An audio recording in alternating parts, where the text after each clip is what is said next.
Hi, I'm Dave Diegelman with Equity Real Estate in Southern Utah. Hey, I want to talk to you today about greenhouses. I invested in a greenhouse last year and kind of built it out. And Southern Utah is kind of a unique place because most of the time greenhouses are used for areas where you just want to warm up from cold temperatures. And while that's true in the wintertime here, we have a bigger challenge in that over 6 months out of the year, we can get some pretty scorching heat for a greenhouse. And so just want to show you a little bit how I developed what I did and also what I would do different if I were to do it again. So let's take a look. So first of all, I have need for a greenhouse because I have 2 huskies. And the little baby one, Margie, she likes to get into trouble and dig through just about everything. So we had a little herb garden outside, and she managed to dig it up so many times that I thought, well, I should probably just build a greenhouse. So let's take a look at what we have here. So this is the greenhouse that we built. It's an 8 by 12 foot greenhouse, relatively small. And you can see right now the temperature outside is 81 degrees. Let's go into our beautiful greenhouse. It's kind of loud in here. And the temperature down here, right next to the air conditioning unit, is a cool 67. So this is the unit right here. That's a swamp cooler that I built by hand. And there's instructions online on a YouTube video for how to build one.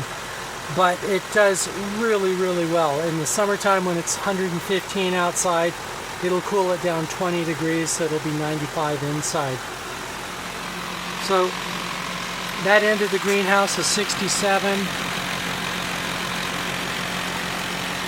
This one is 83. And it's powered by solar fans, and they're hooked up on the roof, and I'll show you my configuration for that in just a minute, but there's 4 fans. So my setup is fairly simple. You can see up on the roof we have 4 different solar panels. You can see 3 of them right now. The 2 on the very left-hand side are going to be 2 of the fans that are on the top, and those get adjusted seasonally. So in the summertime when it's really hot, the west-facing one and the east-facing one will go down towards the hotter times of the day. So for example, the east-facing one, I want that to come on right away and blast as hard as possible when the sun hits it so that it keeps the greenhouse cool. But at this time of year in the spring when it's not really that hot, I keep it more vertical so that as the sun gets hot around noon, then it kicks on at full. It's really important to have an east-west orientation for it because that's how you judge the sun and the heat and everything else. The 2 panels on the right, which you can kind of see one and see the other, those are the water pumps, and that runs the pump in the morning and in the evening on the cooling system. So there's a couple of other things that are kind of interesting. We live in Hurricane, Utah, and of course it's windy in Hurricane. The structure is only rated to 55 miles an hour wind, and we get winds that far exceed that. So the manufacturer suggested a tie-down kit and some other things. Well, we're on a slab foundation, and that's something I figured was really, really critical. Not only so that we have a drain in the center where I can hose things down and drain it out, but also for stability. We can have a lot more connection points than just having it in the ground with stakes. And high wind was the big thing. I did have, during one event, I actually got to watch it happen. We had an event where the wind actually made a vacuum inside of the greenhouse and it sucked in the end panels. So I just took some duct tape to those and duct taped them in, and we've had much more severe winds more recently, and that seemed to have solved the problem. The other thing is that we do have a steel cable running across the top of it that's anchored both into cement down here, and then it goes over and it's anchored into another solid anchor on the back side of it. Also, the netting helps too. This is a shade cloth that's a 40% shade cloth. We just put it on for the year. It's March 15th or so. It's mandatory in the summer. You got to have it. I also wanted to show you another thing that we did. So a couple of different things here. Let's look down at the floor. You can get these little floor tiles, if you see them there, at Costco. And that means you can just rinse it down with a hose and it cleans up and the drain is underneath those. That was critical. The other thing that we did, see if I can show you, you can see these black water jugs that we have. I have 10 of them. And those black water jugs in the wintertime absorb heat and it radiates through the greenhouse. It helps warm it up about 3 to 5 degrees at nighttime. In addition to that,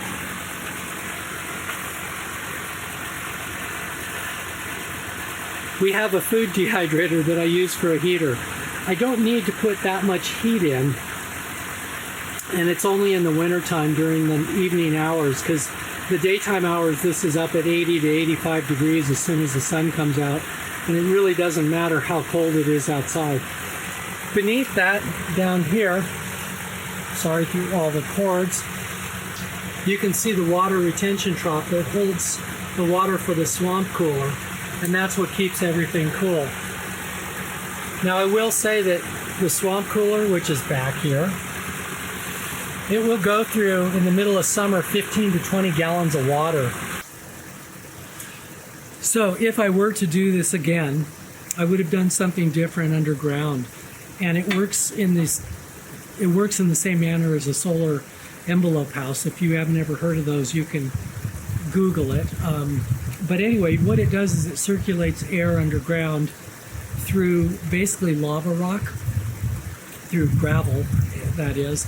And in the summertime, it brings 55-degree air from underground up, and you can circulate that in. And in the wintertime, that 55 degrees heats things up.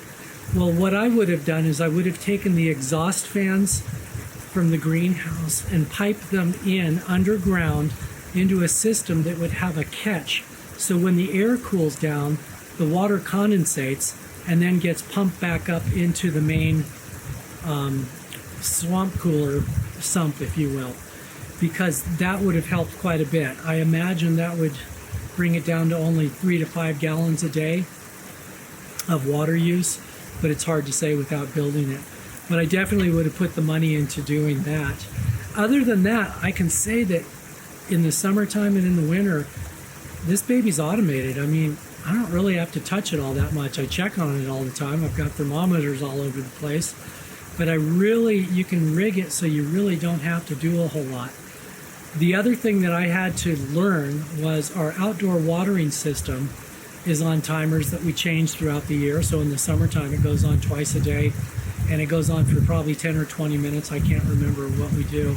But there's quite a bit of water needed for the outdoor landscaping. Well, that same station, I didn't want to bring in another line to the greenhouse, and that's way too much water for the greenhouse. So I do water it by hand right now, but I am eventually going to get just a battery timer and hook it up to the water source that I have, so that I can once again just use a sprinkler system in there that's automated and brings the right amount of water into it. Other than that, I have a cute little article that I wrote. It's called the $1,000 Tomato, because through this whole process, I kind of calculated out how much I spent and how long it would take to recoup it. And I think if I remember right, when I'm 96 or 98, it's going to have paid for itself. So I'm really stoked about that. No, I'm just kidding about that. The other things that we learned was soil. We bought prefabricated soil by the pallet to fill up those. And I think we used Miracle Grow. And it was a disaster because it was more like sticks than soil. So we did amend it with sand from our local sand dunes that are in the area. That helped quite a bit. But now we make compost, and I have a cute little blog also that I'll post below the video on the compost. we have a lot of bugs in our compost, and particularly cockroaches. Now I know everyone's going, ew, cockroaches. Well, cockroaches in the desert aren't something you can really avoid. And although we do spray the house, we don't spray any of the garden areas for cockroaches because we basically grow by organic codes, even though we're not certified for that. And the cockroaches break things down so fast, it's absolutely amazing. So I had to research that a little bit and found out that these guys are really good at breaking things down. So before the soil goes into the greenhouse, it's composted, of course, but then I leave it out in the sun to dry and also put diatomaceous earth mixed in with it so that it will kill any of the larvae or cockroaches that hatch from that. And I leave it out for probably about 3 or 4 days in the summer, about a week or so at this time of year. And that just ensures that you're not bringing bugs into the greenhouse because it's a closed caption society. I mean, they have everything they need. They have water, they have food, everything. Earthworms were another thing that a friend of mine turned me on to. You got to have earthworms, and so we have an abundance of earthworms in our beds, and it's probably about time to replenish them. In addition to earthworms, you actually have to feed them. So a friend of mine told me just a cup of dog food buried down about a foot into the beds does wonders for the earthworms. And certainly when I dig down there, we do find a lot. It's been a fun adventure. I spend way too much time chasing the things of the greenhouse. I've learned quite a bit about it. And I gotta say, it started something that I kind of have looked at for years. We grow grapes on our property, and they're wine grapes. We grow Chardonnay grapes, we grow Cabernet Sauvignon. And we made wine a couple of times, but we also made some really good vinegar once, and I just decided, the whole winemaking thing was too much. So we started making jelly and giving it out to our clients. And predominantly that's what we've done. Well, we had an overabundance of just a table grape, which is the third type of grape we grow. And we had an overabundance of this table grape last year, and a friend of mine who's made wine forever said, they make good wine, so why not make it? Well, we also had an abundance of Chardonnay grapes, so I thought, well, let's try it out. We'll make 2 different kinds of wine. So yesterday we just bottled 52 bottles of wine from our first batch. And I gotta say, for $20 you can probably buy a much better bottle in the store, but we'll see how it ages. It's a little bit too young to really tell.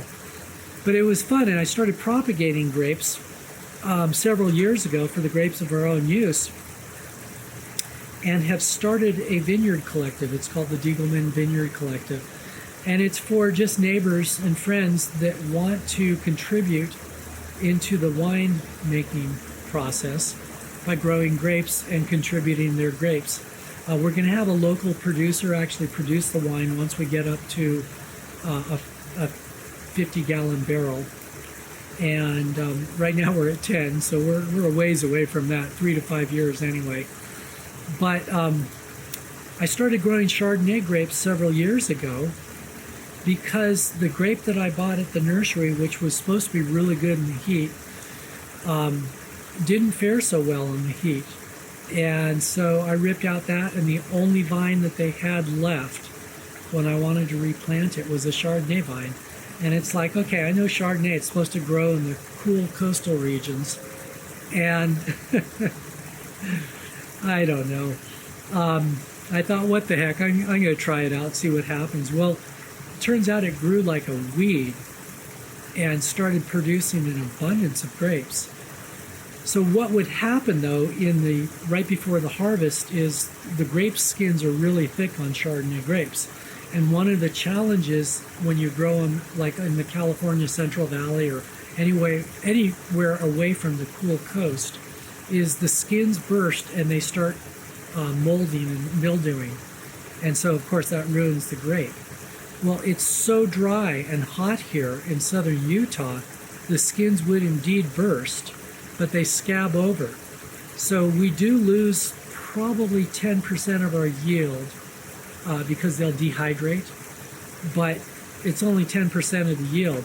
So off of my original Chardonnay plant, which I'll show you in a minute, I've gotten as much as 120 pounds of grapes off of that one plant. So they grow profusely here. So we started proliferating Chardonnay plants. And so what I'm doing right now is with the Vineyard Collective is different neighbors and people in this same climate zone. Again, I live in Hurricane, but it would be the same in St. George. Can purchase plants from us, and it depends how many you buy. They're going to run from $15 to $20 a plant, which is competitive with what the plants in the nursery or if you order them online are. But the difference is these have been bred in southern Utah and propagated specifically for our heat. So it's kind of fun. So however many buckets of grapes someone brings to the harvest, they get that share of the yield when it's been produced. And of course the producer gets their take on the yield. And we're working out those details right now, but it's kind of fun. So in 3 to 5 years, those that start with me this year will have enough crop to produce some wine. And like I say, I've been propagating for, I don't know, not that many years. And we just produced, I think out of the Chardonnay, we had 21 bottles, if I remember right. And I used a lot of the Chardonnay for the jelly. And we didn't do the Cabernet this year. And out of the table grapes, I think I have 3 plants of Thompson seedless. And out of those table grapes, we got 31 bottles of wine. So a total of 52 bottles of wine. So if it ever turns out good, I have 1 bottle of wine to drink per week. That's the way I figured it. Let me show you our original Chardonnay plant right here. And you can see it's big, and I wasn't smart enough to keep it on one side of the fence, so it's literally tearing the fence apart. But the leaves just came out 5 days ago on this, and they are so pretty. Look at those. And you see these little things right here? These are going to be grape buds. So this is in full sun. I would say the root down here is probably, well, let me put my hand down there. It's probably about 5 or 6 inches in diameter. And by the way, the wire around it, that's for our dogs, because this little girl right here loves to eat grapes, and I know they're not good for dogs. So originally when we did our grapes, it was just for decorative purposes, and we put them in planters. So you can see there's one of the planters. And there's a surf bag right there, excuse that. These are the planters down here. And originally that's what we did it for, was just to have a few grapes. I love grapes, and make maybe a bottle or 2 of wine, and then eventually the jelly, like I mentioned.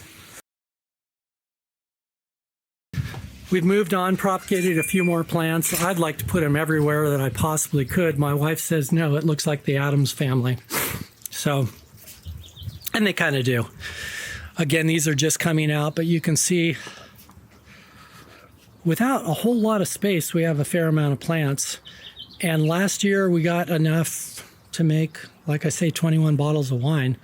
And that's predominantly what our producers are from the Chardonnay. We have some more down on the fence down there. We actually do have them mixed in with the Cabernet. I know you're not supposed to do that, but that's how I roll here. And then over here, on the left side, we have our 2 table grapes, and those are fairly old. And then down this line right here, these are 3-year-old Chardonnay starts. Just wait, some of them are 2 years old. This one down here is 3 years old. This one actually produced last year, a little guy, after its 3rd year, so I expect to get something from it this year. So I actually used the greenhouse for propagating the starts, and I've done it a couple different ways, but I finally have found a way that's really worked well for southern Utah. So So everything that we propagate goes through a two-stage propagation plan. It starts off in the greenhouse, and they come outside and they'll grow. So everything is going to be at least a year old that we have out on the market. And you can see these just got their leaves a couple of weeks ago too. Let me show you the compost. This is where we do it. We have a trusty wheelbarrow. You can see its name is Phil. And Phil helps produce everything. We actually have 2 wheelbarrows that we use for it. And then right over here are our composting bins. And those are full of cockroaches in the summer. The cockroaches are just starting to come back in. And so I'm excited about that because it cuts the time down about tenfold. So this used to be our garden area next to the fountain here. And this is what our little husky Margie dug up. And you can see on the greenhouse the 4 fans that are up there. All 4 are going right now because it's midday. It's about 2:30. And so all of them will be going. We also have a shade tree. You can see the shade just starting. It's a cottonwood that is above. See if I can show you up through the sun. And it provides quite a bit of shade. So in the summertime, in the afternoon, it gets shade from the cottonwood tree. It also gets shade from the oleanders in the background there. And we also, that helps a lot with keeping it cool. We also have, it's hard to see, we have a wild beehive that's down in a retaining wall down below. And I love having bees on the property. I wish I could harvest the honey, but right now I'm just thankful for the pollinators that they are. This is our shade cloth hooked in to the fence. You can see that the swamp cooler is screened so that bugs don't come in through there. And then this is the drain for the greenhouse. Well, I hope you've enjoyed this. If I can help you out in real estate in any way, shape, or form, my direct private line is 435-703-4041. Same number if you're interested in becoming part of the Vineyard Collective. We do have a few plants left this year. Most of them are spoken for already, but we propagate full time, so we're bound to have them. If we don't have them this year, we'll have them next year. But it's kind of fun to do, and it's kind of a journey that I didn't expect to become a farmer, but it's been kind of fun. So God bless you, and thank you for watching.